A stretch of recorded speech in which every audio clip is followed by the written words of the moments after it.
The rain on Dust Ridge never stopped. It fell in thick, oily drops that stained everything gray and made the whole mining colony smell like rust and regret. Badger sat alone in the corner booth of a bar that didn't have a name, watching people who didn't want to be watched. The drink in front of him had been sitting there for an hour, untouched. He wasn't here to drink. He was here because this was where people came when they needed something illegal done quietly. A figure in a dark coat slid into the seat across from him. Badger didn't look up. "You're the one they call Badger," the figure said. "Not a question. Depends who's asking. Someone with money?" A credit chip hit the table. Badger glanced at it. The number made him raise an eyebrow. "That's a lot of money for a conversation," Badger said. "It's half. You get the rest when you deliver the package." Badger finally looked at the figure. Couldn't tell what species they were under all those layers? Smart. No identity meant no trail. What's the package? Does it matter? Always matters. The figure leaned back. Research facility. Grid 7. You go in, you get the package, you bring it to the coordinates I give you. Simple. Nothing was ever simple. Badger had been doing this work for 5 years since the Earth Defense Force kicked him out. Every job that sounded simple turned complicated. But the money was real, and his ship needed repairs he couldn't afford. When? Tonight. Security rotation changes at midnight. You'll have a 20-minute window. The figure slid a data stick across the table. Badger pocketed it without looking. "Half now, half on delivery," Badger said. "If this package turns out to be something I don't transport, the deal's off and I keep the deposit. Fair enough." The figure stood. "Don't be late." And Badger? "Don't ask questions. Just get it done." Then they were gone, disappearing into the crowd of miners and drifters like smoke. Badger sat there for another 10 minutes, thinking. Big money meant big problems. But big money also meant he could finally get off this rock and maybe find work somewhere cleaner. Somewhere the rain didn't taste like metal. He left the bar and walked through the muddy streets to the industrial sector. His ship, a beat-up cargo hauler called the Rusty Nail, sat in a cheap docking bay that leaked almost as bad as the bar. Badger climbed aboard and pulled up the data stick. The facility was a corporate research station, about 50 kilometers outside the colony, registered to some medical supply company Badger had never heard of. The security layout showed standard corporate setup. Guards, cameras, basic stuff. The weird part was how light it all seemed. A facility this far out in the middle of nowhere should have been locked down tight. Something felt wrong about it. Badger checked his gear anyway. Body armor, light but strong. 3 weapons. A pistol, a rifle, and a knife that had saved his life more times than the guns. He traveled light. Heavy gear made you slow, and slow made you dead. Midnight came fast. Badger piloted the Nail low over the rocky terrain, using the rain and darkness as cover. He set down half a kilometer from the facility and went the rest of the way on foot. The place looked abandoned. Lights were on, but no movement in the windows. No guards walking the perimeter. The main gate stood open. Every instinct Badger had was screaming at him to turn around. But he'd taken the money, and he didn't back out of contracts. He moved through the gate, rifle ready. Inside was worse. The hallways were too quiet. Emergency lights flickered. And there was a smell. Badger knew that smell. He'd smelled it on a dozen battlefields. Blood. He found the first body in a lab room. Some kind of scientist? 4-armed species he didn't recognize? Shot in the back while trying to reach the door. Badger's jaw tightened. This wasn't research. This was a massacre. He found 6 more bodies as he moved deeper into the facility. All scientists. All shot. All running away from something. The package was supposed to be in the secure storage on the 3rd level. Badger took the stairs, checking corners, watching for whoever did this. But the place was empty. Just bodies and blood and that awful silence. The storage room door hung open. Inside, huddled in the corner behind a toppled cabinet, was a child. Badger stopped in the doorway. The kid was small, maybe waist-high. Insectoid features, thin limbs, huge eyes that reflected the emergency lights. one of the Velcrin species. Prey race. Considered weak by most of the galaxy. The child clutched something in its small hands. A data crystal. They killed everyone else, the child whispered. Badger looked at the kid. Looked at the data crystal. Looked back down the hallway at the bodies. This wasn't a package. This was a witness, and someone had paid him to deliver this kid into the hands of whoever did the killing. What's your name? Badger asked, keeping his voice gentle. Pip. Okay, Pip, I'm Badger. We're leaving. They said nobody would come? They said I'd die here like the others. Badger knelt down, making himself smaller, less threatening. Well, they were wrong. Can you walk? Pip nodded and stood on shaky legs. Badger noticed the child's hands were covered in blue blood. Not their own. Someone else's. The alarm started screaming just as they reached the hallway. Badger grabbed Pip and ran. Behind them, the sound of drones activating echoed through the facility. Hunter-killers, military grade. Someone knew he was here. Someone was waiting. They burst out of the facility into the rain. Badger could see his ship in the distance, but between them and safety were 3 drones dropping from the sky. Weapons hot and targeting systems locked. Badger's old training kicked in. He shifted Pip to his back and pulled both weapons. Hold on tight, kid. This is gonna get loud. The first drone opened fire. The drones were fast, but Badger was faster. He rolled left as the first burst of plasma fire scorched the ground where they'd been standing. Pip clung to his shoulders, small arms wrapped tight around his neck. Badger fired 3 shots mid-roll, hitting the drone's sensor array. It spun wildly and crashed into the mud. 2 more circling overhead. Badger ran for a cluster of storage containers, using them for cover. The drones followed, their weapons chewing through metal like paper. He needed his ship. Needed to get Pip off this planet before whoever sent those drones sent something worse. Close your eyes, Badger told Pip. He didn't wait to see if the kid obeyed. He popped up from behind the container, aimed, and fired. The second drone exploded in a spray of sparks. The third one was smarter. It pulled back, circling wide, trying to get an angle. Badger sprinted for the rusty nail. The cargo ramp was already down. He could see it.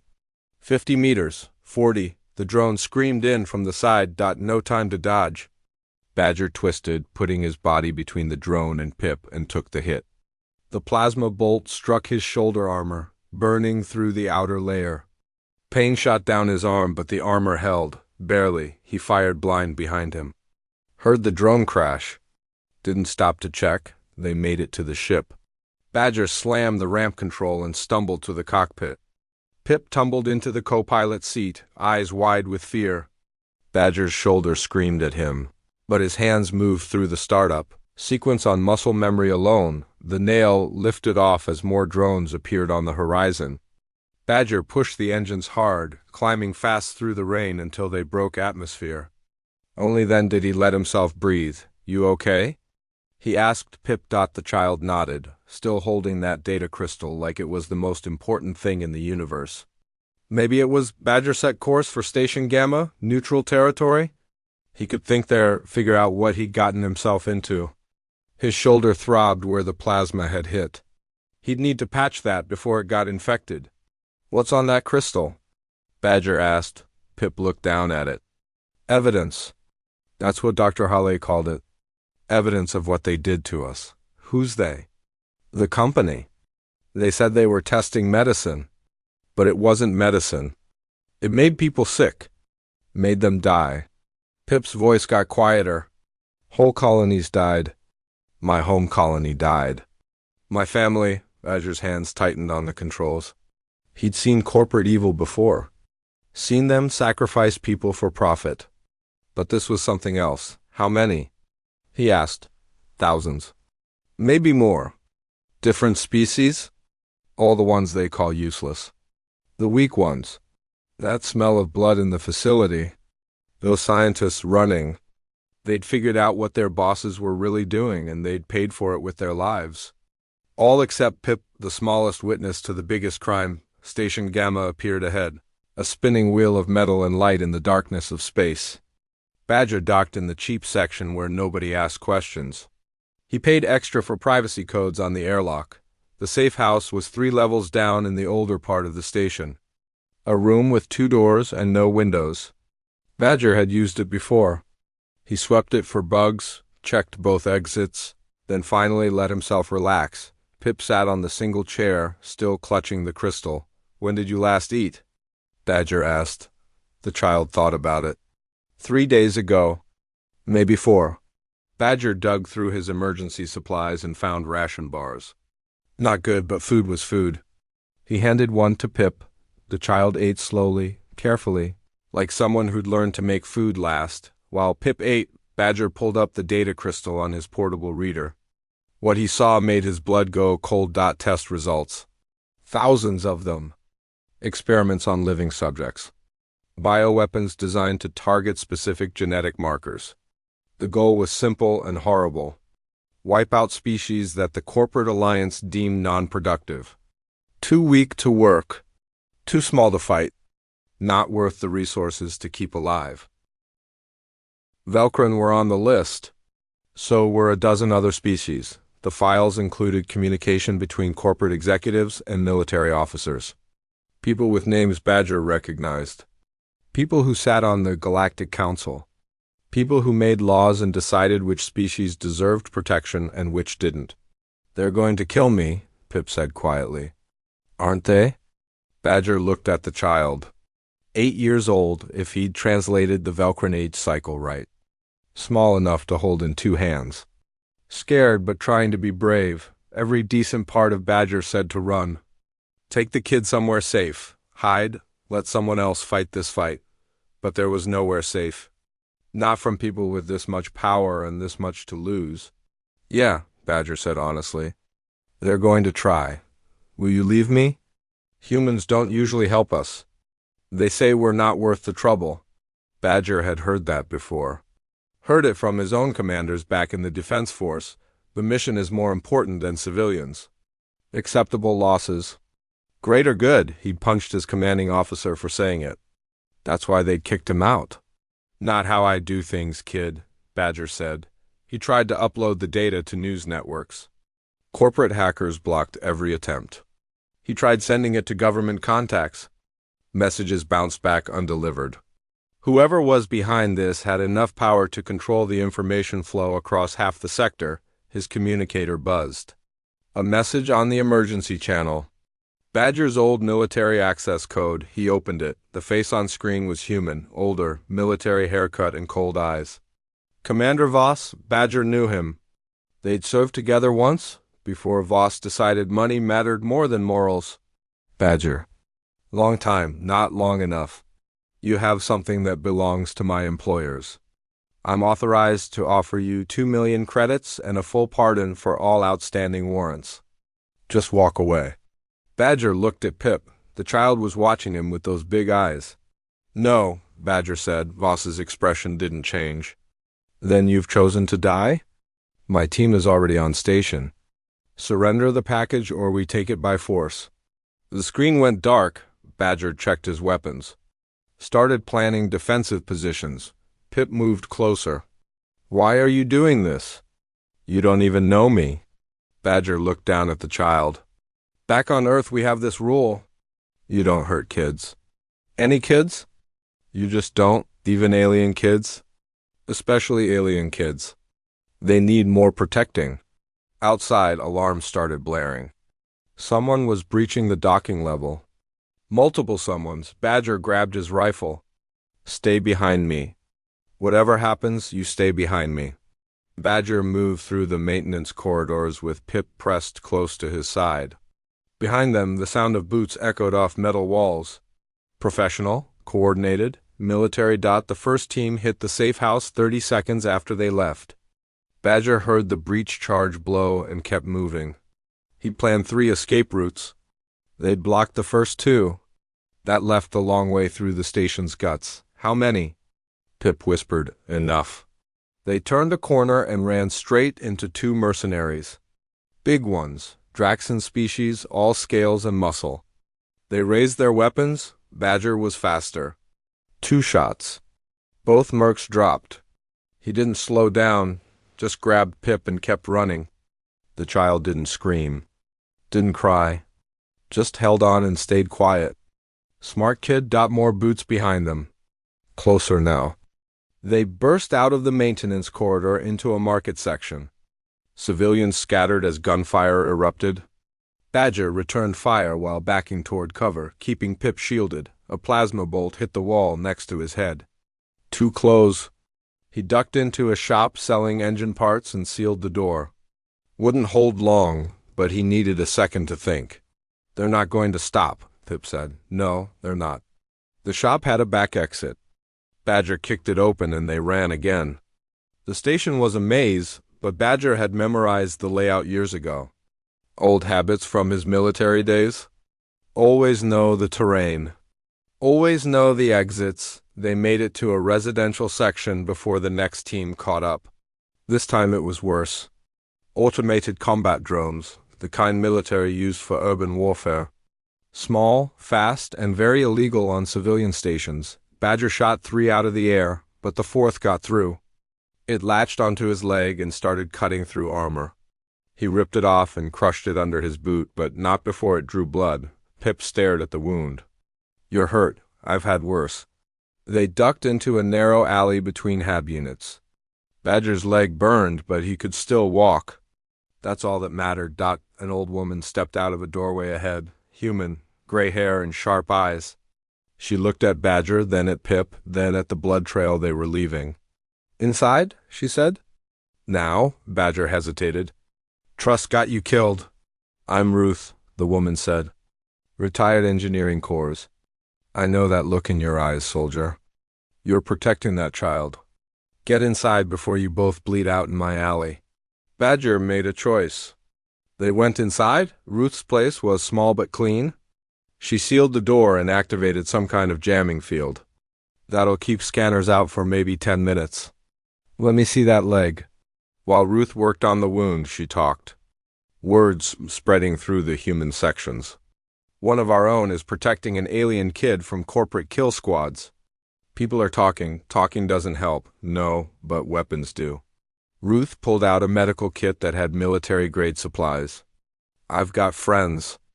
Old soldiers like you. Like me. We don't like seeing kids hunted. Badger looked at her. This isn't your fight. Maybe not. But Commander Voss made it our fight when he brought military hardware onto a civilian station to kill a child. She finished bandaging his leg. He's got a full tactical unit. 20 soldiers. Hunter-killer drones. Orbital support on standby. How do you know all this? Because I still have friends in the service. The good ones who didn't sell out. Ruth stood. They've locked down all the docking bays. You can't run. So what's your plan? Badger didn't have one. He'd been running on instinct, staying ahead of the hunters. But Ruth was right. There was nowhere left to run. Pip spoke up. We need to show people the truth. If everyone knows what they did, they can't hide it anymore. I tried, Badger said. They blocked every upload. Ruth smiled. It wasn't a nice smile. You tried going through official channels. They control those. But there's other ways to spread information on a station this size. Underground networks, pirate broadcasts, places where corporate hackers can't reach. She pulled out an old data pad. I can get your evidence out. Not everywhere, but enough places. Enough people will see it that they can't kill everyone who knows. Badger looked at the data crystal in Pip's hands. If they uploaded it, there was no going back. The people behind this would stop at nothing to silence them. Every resource they had would come down on this station. It'll turn this place into a war zone, Badger said. It's already a war zone, Ruth replied. Question is, do you want to die running or die fighting? Pip handed her the crystal. Fight. We fight. Ruth plugged it in and started working. There's an old cargo bay on the edge of the station. Section 12. It's defensible. Single entrance, reinforced walls. If you're going to make a stand, that's the place. How long until the upload finishes? 2 hours. Maybe 3 if they try to stop me. Badger stood. His leg hurt, but it held his weight. Then we need to buy you 3 hours. You can't hold that position with just you and the kid. I know. Ruth looked at him for a long moment. Then she picked up her communicator and made a call. Then another. And another. What are you doing? Badger asked. Calling in favors. You're not the only human on this station who remembers what honor means. By the time they reached the cargo bay in Section 12, there were 5 others waiting. All human. All older. All holding weapons that looked well-maintained despite their age. An old Marine named Dennis nodded at Badger. Heard you're protecting a kid. That true? Yeah, then we're in. Nobody kills kids on our watch. They had 2 hours to prepare. Badger organized them like the soldier he used to be. Firing positions. Fallback points. Traps and choke points. It wasn't much, but it was something. Pip helped where possible, moving supplies with quick, careful movements. The child watched the humans work and asked Dennis a question. Why do you help me? Your species is strong? Mine is weak. Dennis knelt down. Kid, strength isn't about how hard you hit. It's about what you're willing to stand up for. And any human worth a damn will stand up for children. All children. Badger's communicator buzzed. Commander Voss appeared on screen. Last chance, Badger. Surrender the child. Walk away with your life and more money than you can spend. Badger looked at Pip, at Dennis, and the other humans setting up barricades. At Ruth somewhere in the station uploading evidence that would shake the galaxy. No, he said. Voss's face went cold.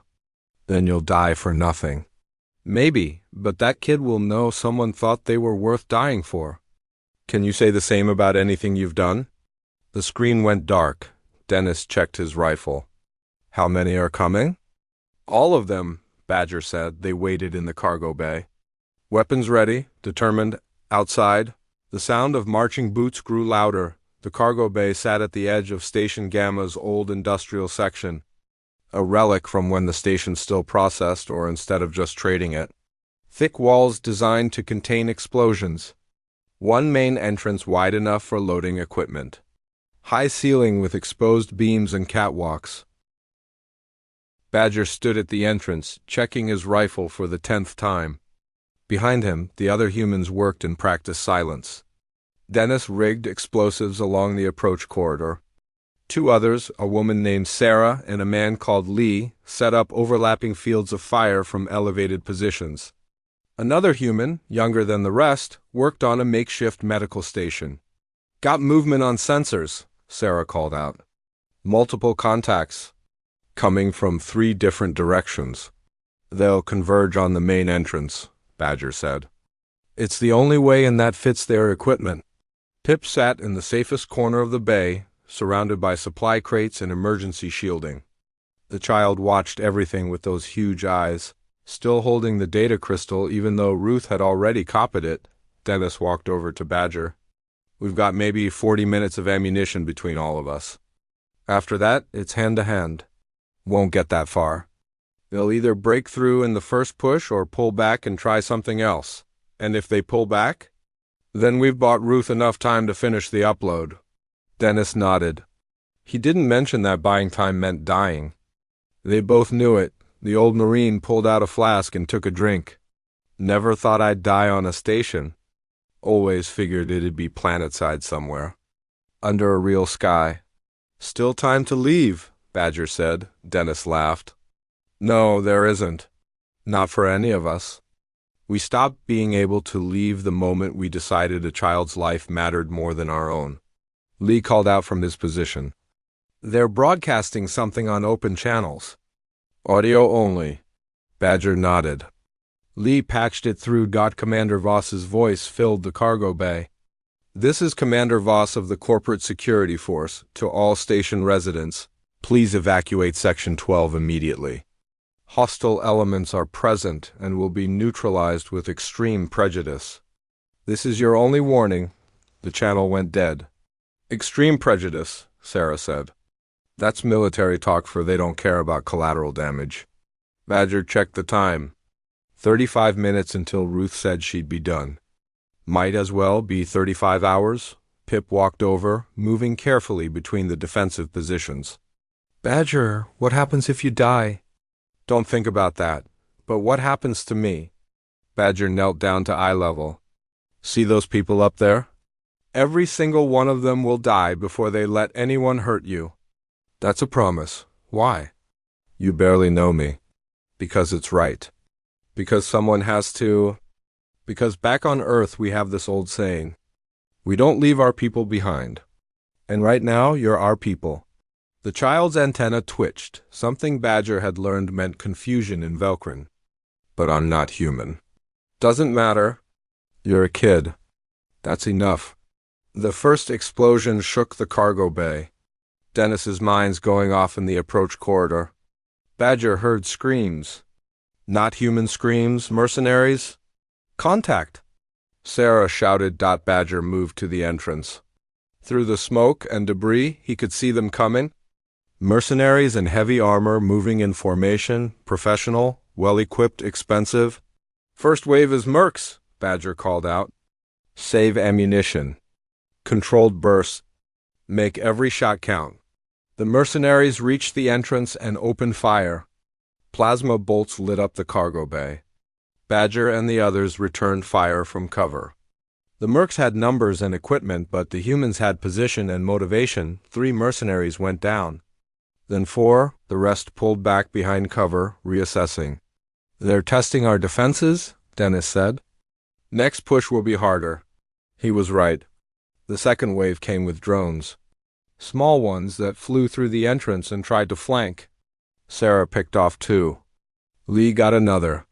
The 4th made it through and exploded near the medical station. The young medic, a guy named Simon, took shrapnel but kept working. The mercenaries pushed again. Harder this time. Badger dropped 2 more, but they kept coming. One made it inside the bay before Dennis put him down with a shotgun blast. Then suddenly the mercenaries pulled back. All of them. Just retreated without explanation. Why'd they stop? Lee asked. Badger knew why. They're bringing in the military. Sure enough, Commander Voss appeared at the entrance a minute later. Behind him, 20 soldiers in full tactical gear. Military-grade weapons. Combat armor that could take direct hits. These weren't hired guns. These were professionals. Voss stepped forward, staying behind his troops. Badger, last chance. Your people are bleeding. The child is scared. This doesn't have to end with everyone dead. You're right, Badger said. You could leave. You know I can't. My orders are clear. The child dies today. Everyone protecting it dies too. But I'm authorized to offer you personally one final deal. 2 million credits. Complete pardon.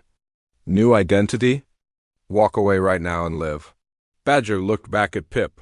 The child stood near the supplies, small and scared but trying to be brave. All around the cargo bay, the other humans watched him, waiting, trusting. He thought about his old life in the defense force, following orders, doing what he was told, sacrificing the few to save the many. He'd hated it then. He hated it more now. No, Badger said. Voss's expression didn't change. Then you're all dying for nothing. That's where you're wrong. We're dying for something. You wouldn't understand. Voss raised his hand. His soldiers raised their weapons. Kill them all, Voss ordered.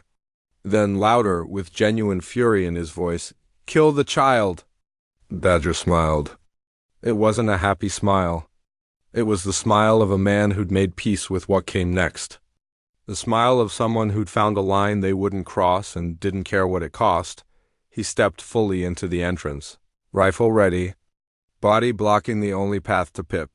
Come through me, Badger said quietly. The soldiers opened fire. Badger moved like death itself. Rolling, shooting, never stopping. The first soldier went down with a bullet through his visor. The second took 3 rounds center mass. The third tried to flank and Dennis caught him. The cargo bay erupted into chaos. Plasma fire and bullets and screams. Badger took a hit to his side.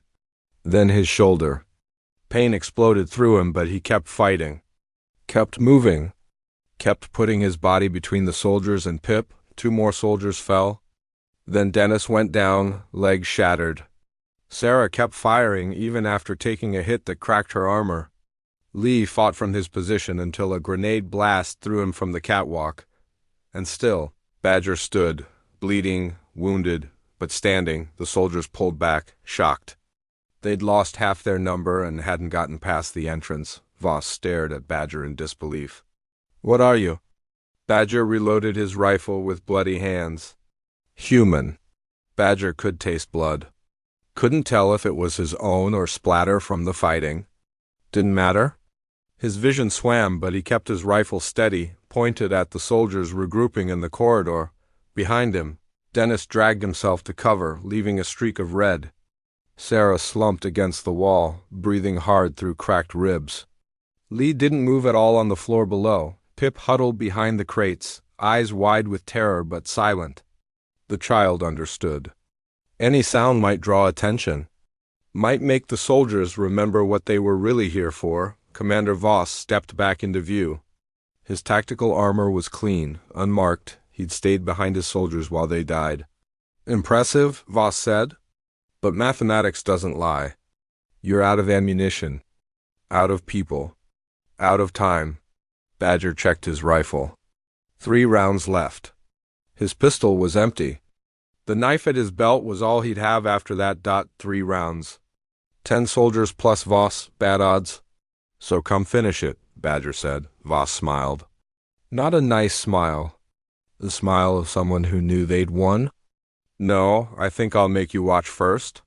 He gestured. 4 soldiers moved forward with something Badger hadn't seen before. A portable plasma cannon. Military hardware that could punch through reinforced walls. Complete overkill for fighting unarmored humans. They were done playing games. The soldiers set up the cannon, aiming it at the cargo bay's interior. At the corner where Pip hid, Badger's mind raced. 3 bullets. 4 soldiers on the cannon. 6 more behind them. Voss in the back. No way to get them all before they fired. No way to protect Pip from that kind of firepower. He was going to fail. After everything. After all, the fighting and bleeding and dying. He was going to watch that child die. Then Ruth's voice crackled through the cargo bay speakers. "Upload complete. Broadcasting on all channels across the sector. Everyone knows. Everyone sees." Voss's head snapped around. "What?" "The evidence," Ruth continued. "Experiments, deaths, communications, names, all of it. Live on every pirate network and underground channel from here to the Outer Rim. You can't kill everyone who knows. You already lost." For a moment, nobody moved. The soldiers looked at each other, confused. They'd come here following orders, expecting a simple cleanup operation. Now their crimes were public. Their names attached to genocide. Voss's face went red. Then white. Then something worse. The expression of a man who had nothing left to lose. "It doesn't matter," he said. "Without the witness, it's just data. Could be faked. Could be fabricated. But with the child dead, there's no one to verify it." He turned to his soldiers. "Fire the cannon." "Sir," one soldier said. "The broadcasts. If we kill the child now, everyone will know." "I said fire the cannon." The soldiers hesitated. That hesitation saved lives, because that's when the station itself turned against them. The cargo bay doors on the far side of the section blew open. Not from Voss's people. From outside. Dozens of people poured through. Station security, civilians, other species who'd been watching the broadcasts. Who'd seen the evidence. Who'd heard a human. Commander order the death of a child on live feed. And they were angry. Voss's soldiers spun to face the new threat. The plasma cannon swiveled away from Pip's corner. It was the opening Badger needed. He moved through the pain, through the exhaustion, through the blood loss. 3 bullets. He made them count. 1, the soldier operating the plasma cannon. Dropped. 2, the soldier next to him fell. 3, Badger aimed for Voss himself. The bullet hit Voss's shoulder, spinning him around. Not a kill shot, but enough. Then Badger's rifle clicked empty and he pulled the knife. Station security swarmed the corridor. Voss's remaining soldiers tried to fight, but they were surrounded, outnumbered, outmaneuvered. Some surrendered. Others tried to run. Voss, bleeding from his shoulder, raised his pistol. Not at the security forces. At Pip, he was going to take that shot, even knowing he'd die for it. Even with hundreds watching, he was going to kill that child out of spite. Badger lunged forward. His legs barely worked. His vision tunneled. But he reached Voss just as the commander pulled the trigger. Badger took the bullet meant for. Pip felt it punch through his chest. Felt his legs give out. He fell on top of Voss, knife in hand. Used the last of his strength to drive it home. Voss made a gurgling sound and went still. Badger rolled off him, staring up at the cargo bay ceiling. The lights were too bright. Everything hurt. He couldn't breathe right. Pip appeared above him, small hands reaching for his face. Badger, no, please. The child was crying. Badger had never seen a Velcrin cry before. Didn't know they could. You're okay? He managed to ask. Pip nodded, tears streaming down their small face. Good, that's good. Dennis crawled over, dragging his shattered leg. Stay with us, you stubborn bastard. Medic's coming. Simon appeared, the young medic who'd been hit by the drone earlier. His hands moved quickly, applying pressure, injecting something that made the pain recede a little. He's lost a lot of blood, Simon said. Punctured lung. Maybe worse? I can stabilize him, but he needs real medical care. Station security was rounding up the surviving soldiers. Someone important looking in a security uniform approached. The cargo bay is secure. Medical teams are en route, and sir? The whole sector watched that. Watched you protect that child. The council is already calling emergency sessions. There's going to be consequences for everyone involved in this. Sarah, still leaning against the wall, laughed. It turned into a cough. Consequences. About damn time. Badger tried to focus. Hard to think. Hard to stay awake. But Pip was safe. The evidence was out. That had to be enough. Badger, stay awake, Pip pleaded. Please, you promised. You said you'd keep me safe. Did keep you safe, Badger whispered. Job's done. No, not done. Still need you. The medics arrived with a stretcher. Proper equipment. They lifted Badger carefully. Talking in medical terms he didn't understand, Pip tried to follow, but someone held the child back. Let them work. The last thing Badger saw before everything went dark was Pip's face. Scared but alive. Safe, he'd done it. Then the darkness took him. Badger woke up to white light and the smell of disinfectant. Hospital? He tried to move and pain flared through his chest. Bad idea? Easy. A nurse appeared. Some species Badger didn't recognize. Blue skin and too many fingers? You've been out for 3 days. Multiple surgeries. You're lucky to be alive. The child, Badger managed to croak out. Pip, where safe visits every day, refuses to leave the waiting area. Relief flooded through him. Safe, that's all that mattered. The nurse checked monitors and adjusted something in his fore. You're a popular patient. Security wants a statement. Council representatives want interviews. News agencies want exclusive stories. I've been turning them all away. Good. The child, though. I can let them in for a few minutes if you're up for it. Badger nodded. Pip came in quietly, moving like someone who'd learned hospitals were serious places. The child looked small next to the medical equipment, but healthier than before. Clean clothes. No blood. No fear in those big eyes. You're awake, Pip said. Yeah, heard you've been waiting. Every day. They said you might not wake up. But I knew you would. You promised to keep me safe. Humans keep their promises. Badger almost smiled. How are you doing? Good. Ruth has been taking care of me. And Dennis? His leg is getting better. Sarah too. Lee. Pip looked down. Lee didn't make it. They said he died protecting me. He did. They all did. Why? I'm nobody. Just one small Velcrin? Badger looked at the child. You're not nobody. You're someone who needed help. That's all that matters to people like us. Pip climbed onto the chair next to the bed. The evidence worked. The broadcasts. Everyone saw it. The Galactic Council arrested a bunch of corporate executives. Military officers too? They're saying there will be trials. Good. They want me to testify. Tell everyone what I saw. What happened to my colony? The child's antenna drooped. I'm scared. You'll do fine. You're brave. I'm not brave. I was hiding in a corner when you found me. Being scared doesn't mean you're not brave. Being brave means doing the right thing even when you're scared. Badger shifted in bed, wincing. You'll have help. People who'll make sure you're safe. Will you be there? At the trials? Badger thought about it. Months of testimony. Political theater. Watching corporate lawyers try to discredit a child. Yeah, I'll be there. The weeks crawled by. Physical therapy, healing. Badger learned to breathe right again, to walk without the world spinning. The bullet had missed his heart by centimeters. The doctor said he was lucky. Badger didn't feel lucky.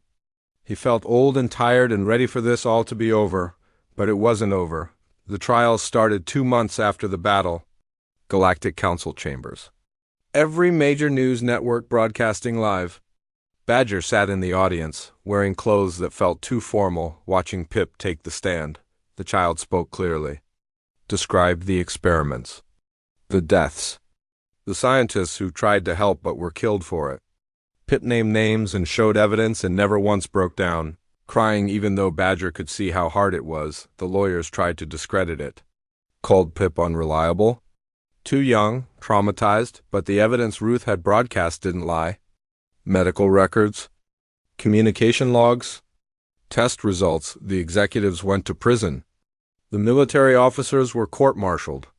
Laws were passed protecting vulnerable species from corporate exploitation. It wasn't enough. It would never be enough for the thousands already dead. But it was something. After the final verdict, Badger found Pip outside the chambers. It's over, the child said. Yeah. What happens now? To me? The Velcrin government wants you to come home.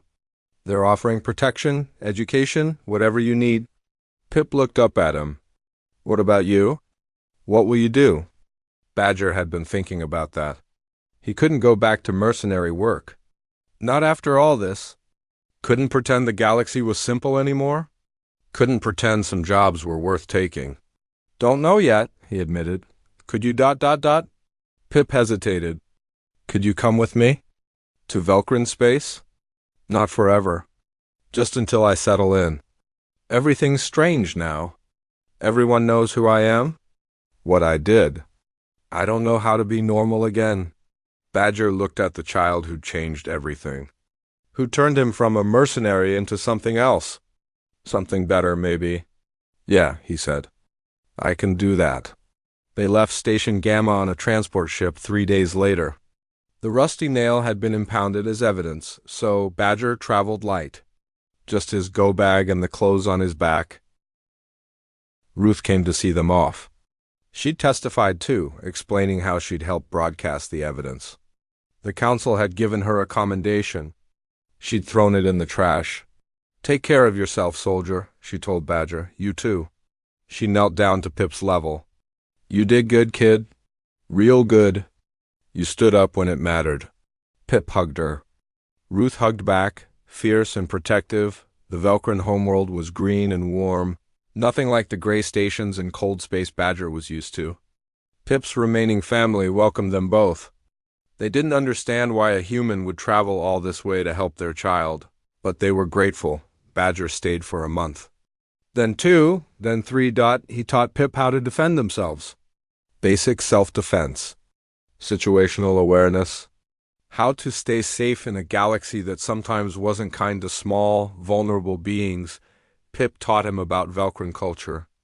Their art, their music, their philosophy that said every life mattered, no matter how small. Eventually, Badger prepared to leave.